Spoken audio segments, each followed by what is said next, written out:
Welcome to our channel. Today we how to set up Xbox controller on iPhone Pro guide step by step clearly. To set up your Xbox controller on your iPhone, first ensure your iPhone is updated to the latest iOS version. Next, turn on your Xbox controller by pressing the Xbox button located in the center of the controller. Now, put your Xbox controller into pairing mode by pressing and holding the connect button until the Xbox button starts rapidly flashing. On your iPhone, open the Settings app. In the Settings menu, tap on Bluetooth. Make sure Bluetooth is turned on by toggling the switch to the right. Once Bluetooth is on, your iPhone will start scanning for available devices. Look for your Xbox controller in the list of devices. It should appear as Xbox Wireless Controller. Once you see your controller, tap on its name to pair it with your iPhone. After a moment, the Xbox button on your controller will stop flashing and will remain lit, indicating a successful connection. You can now test the controller by opening a compatible game or app on your iPhone. Ensure the game supports controller input for the best experience. If you encounter any issues with the connection, try restarting both your iPhone and your Xbox controller. Once connected, you can enjoy gaming on your iPhone with enhanced control using your Xbox controller.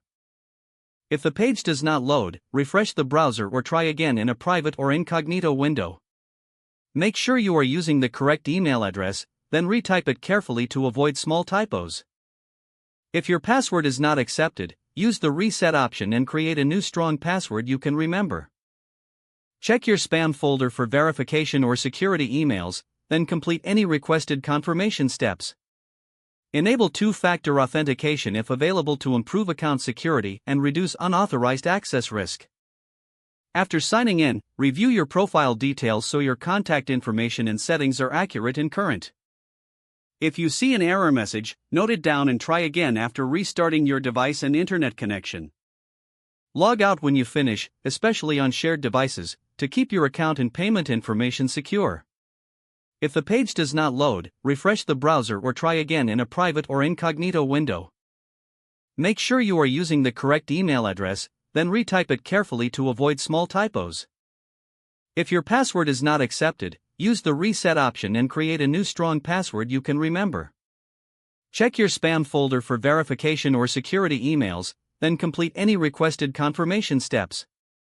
Enable two-factor authentication if available to improve account security and reduce unauthorized access risk. After signing in, review your profile details so your contact information and settings are accurate and current. Don't forget to like this video and subscribe to our channel for more step-by-step tech guides.